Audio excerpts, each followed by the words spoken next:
Hey everybody, we're back. It's been a minute, more than a minute, a month or two. At this point, it has been well over a month since I attended Beyond Fest, which is where I saw Impulse, starring William Shatner, the film I will be talking about today.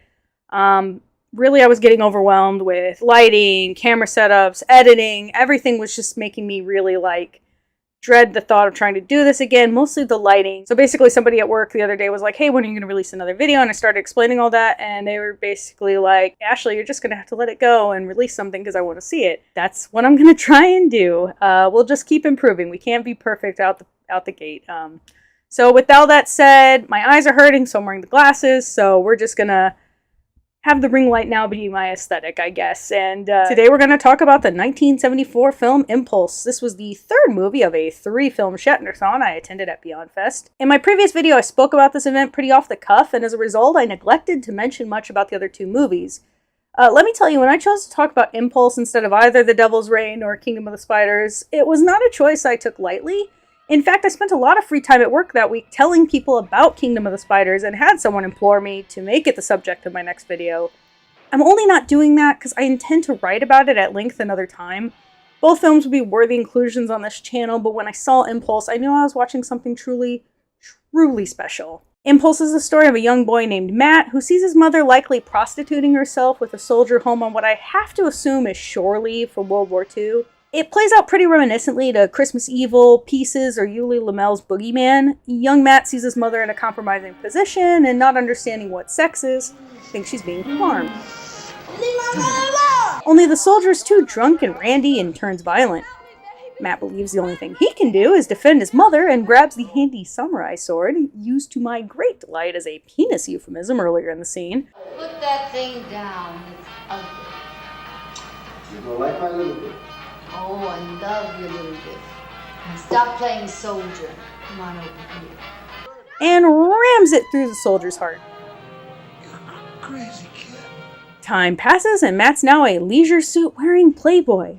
We're treated to 2.5 minutes of him watching a woman belly dance while the opening credits roll. It's filmed in a way that's a bit frenetic and unhinged, the word of the week it seems when it comes to this movie for me. And when I saw it the first time, I really had no idea what the film was going to be. It almost looked like an art film. Matt hitches a ride with the belly dancer and is spied on by his sugar mama of a girlfriend, wife, I'm not sure, who calls him out on it the next day. After threatening to kick him to the curb because nobody's just friends with a belly dancer. Matt snaps and strangles her to death. After he comes out of his rage and realizes what he's done, he tries to make it look like an accident and hits the road.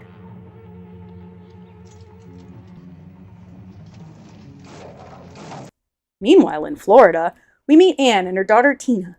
Anne is a widow who seemingly has a fairly playful relationship with her really bratty daughter. Ugh. Yeah. What's the matter? It's cold. Of course it's cold. It's been ready for 10 minutes. Eat. Tina takes off for school while Matt rolls into town. You crazy? You want to get killed? Well, you stopped, didn't you? Apparently Tina's a chronic class cutter, though she swears to her mom she's never even been late, and hitches a ride with Matt to the local graveyard so she can visit her father's tombstone. On the way, Matt hits a dog. Be careful! I'll blur out the dead dog so no one's too upset. And Tina's visibly shaken by the lack of remorse at the action. Let's go back, it might be No, it's dead. okay. It's dogs lick their wounds. They clean them real good. It'll be okay. Matt blames the dog's owner. Somebody should have been watching that dog. And this is a running theme with him. It's never his fault when bad things happen, and he never takes responsibility. We're introduced to Anne's best friend Julia, a thrice-widowed aristocrat who's taken Anne under her wing. Life will pass you by, and before you know it, you hit the big number 40. And is intent on finding her a match. Now you're gonna love this guy. He's a regular Burt Reynolds from the neck down. And from the neck up? Well, can't have everything. Here we get some backstory that since Anne's husband passed, she's been spoiling Tina pretty rotten on account of the girl missing her dad so much and all. You're the only one I can talk to, Dad. The only one. Matt is somehow conveniently bumping into everyone in this small group of friends in town and meets Anne, rescuing her from a near-death experience. What knocked her over? After playing footsie with the hotel clerk, Your buzzer's ringing. You better believe it. Matt picks up some business cards after what has to be the greatest transition in the history of cinema. Let's see if it's been worth waiting for. It has been worth waiting for. They came out real nice. Land Development Counseling Investments. Clarence, the store owner, is coincidentally besties with Julia, who pops in and meets Matt as he's laying down what we quickly realize is his bread and butter, a scam convincing people in town he's an investor, and that they'd be foolish not to work with him. He's got Clarence pretty firmly on his line, and for whatever reason, Julia's immediately taken with him and kicks Burt Reynolds from the neck down to the curb and invites Matt to the dinner party with Anne instead. So at this point, Matt has independently run into all of the major players in the story in like a day, and this will pretty much never be mentioned. At the party, Julia receives an obscene phone call. It's horribly mic'd and has absolutely nothing to do with the rest of the movie whatsoever. I just find it hilarious. It's my first obscene phone call. Yes, well, could you wait a minute? Where are you going? No, I just want to get a cigarette. Matt and Anne don't exactly drip chemistry, but letting it go for the sake of the plot, they immediately get flirtatious with one another at the party and set a date. It's nice meeting you. Just sit there. Tina's none too pleased, as she and her mom were apparently supposed to go on a date to visit her dad's grave. Ooh. I went to see him on Sunday. Sunday? Mm-hmm. We're supposed to go to the cemetery on Sunday. Oh. I forgot. I know. You forgot him the minute he died. The date with Matt goes fairly well, but he's shut down when he tries to invite Anne back to his place to view the scenery. I have the most wonderful view of the city from my motel room. I don't suppose No. that you would No. be sure. Come on, you haven't seen anything yet. I'll bet I have. This way. Julia and Anne later discuss all of Matt's great attributes. Remember, they met this guy a day ago, which leads to a great overlapping VO exchange where Tina guilt trips her mom into never moving on from her late husband, and that's enough for Anne, running from the motel where her apparently omnipresent and downright creepy child is stalking her. Tina's devastated and takes it out on some more glassware. He's becoming just like you. Get out of here, Julia! What in the world's wrong with you, Tina? And Julia. On their next date, Matt realizes he's being stalked by Karate Pete, and awkwardly runs away from the date. Time. I've got to meet someone. Business. Later, back at the hotel, Pete and Matt discuss what Pete's latest score is, and that Pete wants in on the action. Nothing's going right. Nothing's easy, especially robbing people. But we'll do okay. Yeah. I honestly got the vibe here that Pete does actually care about Matt, Another headache? Have you been going to a doctor? but Matt either can't let him or is too selfish to see it. He confesses the murder of his wife, girlfriend, sugar mama thing to Pete, but of course doesn't take responsibility. But you got to understand, I didn't mean to do it. But you did it. The two argue, Pete breaks some furniture, housewares can't catch a break in this film, and Matt realizes he's going to have to do something about the situation. Oh, damn. Damn. That something is to lure Pete to the local car wash where he attempts to murder him by hanging. That doesn't work, and instead we're treated to the greatest chase scene I have ever seen.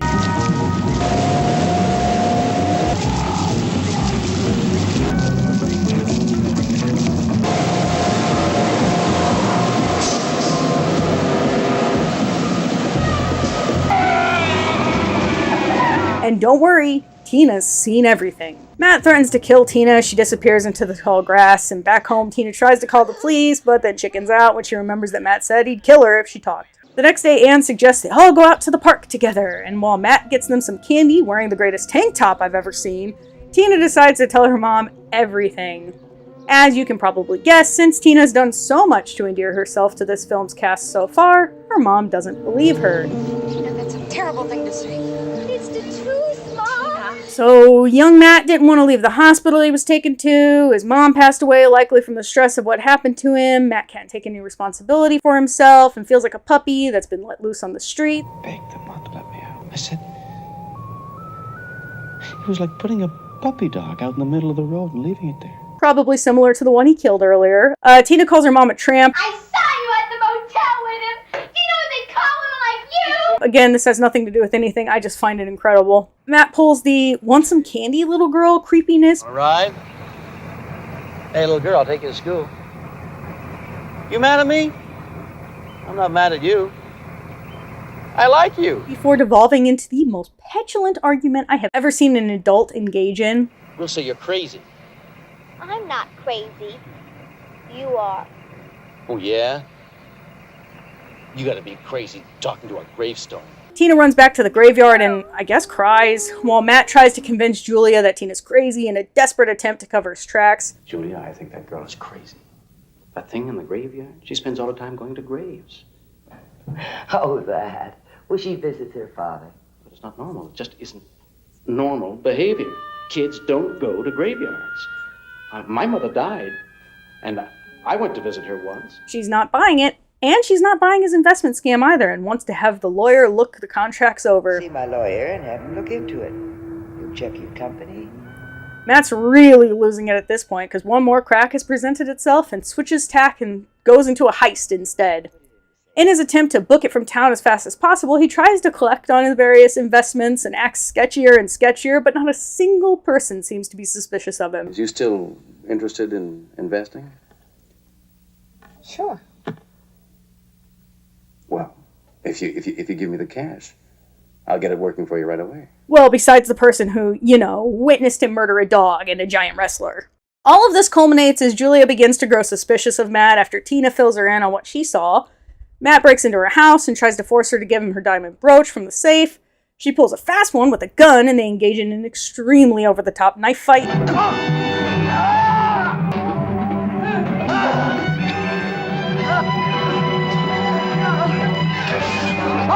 And of course, omnipresent Tina's there to witness it all. After stabbing Julia, Matt takes off after Tina through the graveyard.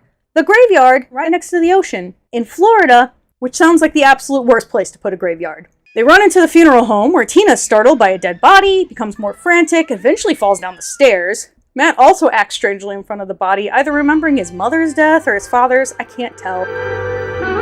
Before the camera pulls back and reveals what I find to be the funniest thing in the whole movie.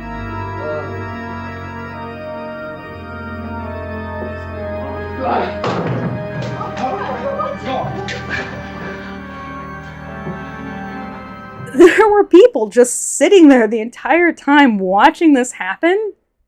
What? Back at Julia's, Matt discovers there was nothing in the safe but papers, and he has truly nothing left. At this point, Anne arrives, having arranged to come talk to Julia about her Matt suspicions, and Shatner gives his all into being terribly creepy. At the last moment, omnipresent Deus Ex Machina's her way in and stabs Matt with a sword because live by the sword, die by the sword. Am I right? I realize this is a low-budget exploitation film from the 70s, and you probably think I'm going to be pretty critical of this one. But to be perfectly honest, I've seen a lot of movies from this era, and I'm not sure any of them have stuck with me the way Impulse has.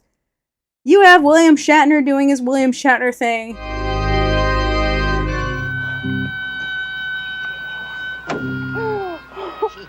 I saw your wig.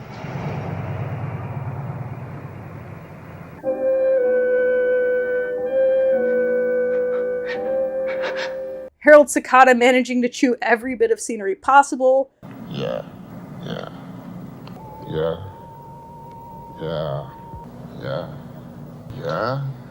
That could have been your head. She'll be here any minute, so... You're all the time horny. A child actor who goes beyond precocious and downright demon seed, but we're supposed to be rooting for her? Tree, I don't know if I know that much about this new math, but I'll try. It slipped. And dialogue that sent my audience howling with laughter. Show is over, baby. I'm not wasting my time on a cheap, over-the-hill broad. Go on, back to her, to your belly dancer. Ha! A rotten tramp. I admit, I know next to nothing about William Grefe and his work, but Shatner spoke very highly of him at the Q&A I attended and his passion for independent filmmaking. If this movie has anything to go off of, I will happily watch any and every movie he has made, especially Mako, The Jaws of Death, which looks like perfection. If there is one thing about this movie I'll complain about, it's the sound effects and mixing. There are a number of scenes in the movie where sound effects either don't match or are completely absent.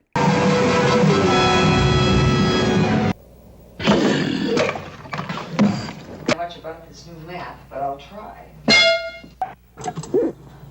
It's not as bad at the beginning of the movie, but towards the end there are several moments of dialogue that are totally inaudible. Wasn't lying. Oh, She wasn't lying. Let me go. Let me go. I'm gonna have my lawyer look into it. Let me go. Let me go. What do you want? Tell me what you want. The safe, where is the safe? There's actually a fairly important line that Anne delivers that you legitimately can't hear at all. I mean, nothing. It was shaking.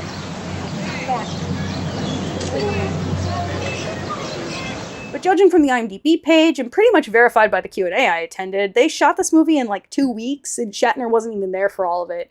So I can imagine they didn't exactly have a lot of time for reshoots. Which would probably explain why, like, one scene in this movie was shot in the actual dark, despite the vast majority of scenes taking place at night. I love the way the film utilizes VO to tell some of the story. Matt killed that man.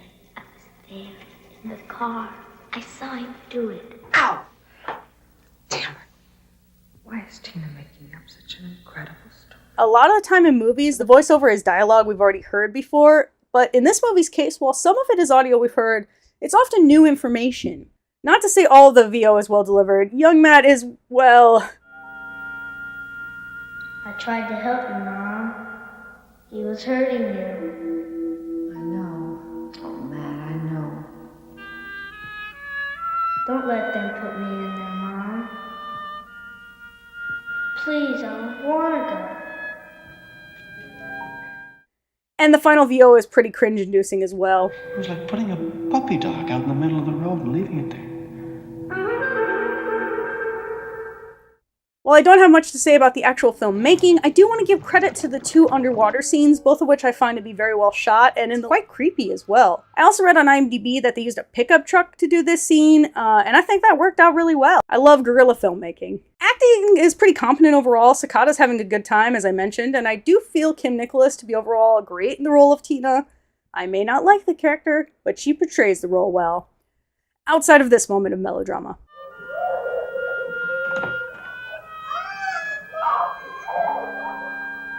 But maybe she took lessons from Shatner, who Shatners his way through the movie. But do not get me wrong. I love William Shatner. I mean that from the bottom of my heart. I love his eccentric style of acting, and I would not have it any other way. When Matt finally snaps in the final scene, I think he's terrifying. I'm not sure when it's coming out exactly, but the 4K restoration I attended will be released on Blu-ray by Grindhouse Releasing, and I'm told the Q&A with Shatner will be a bonus feature. I implore you, pick this movie up. I obviously couldn't show everything, and you're in for a real treat when the time comes. Yeah, I'm giving this movie a 5 out of 10, but it's a 5 out of 10 full of love. And with that, what feels like an eternity of work is finally complete. That is my review of Impulse. I really hope that you enjoyed it. I hope that you check the movie out, and I really do hope that you stick around. It's Christmas time, which means that I'm going to be watching a lot of horrible Christmas movies. I really do intend to, at some point, to talk about good movies on this channel, but I can't pass up the opportunity to riff on a couple of bad Christmas films, so that's probably something coming up. I also saw the trailer for a Christmas movie today starring the 90s supermarket sweep host. I can't think of his name right at the moment. It looked awful. It was the worst trailer I've ever seen, and I may have to do a reaction video to the trailer, which I didn't think I was going to do reactions on this channel, but now I feel like maybe that'd be a fun little segment. Who knows? Let's see what the future holds. Thanks for sticking by me. I can't wait to see you again next time. See ya. It's editing me. I was watching down some of the clips that I had made and putting this together and realized I somehow forgot to mention this.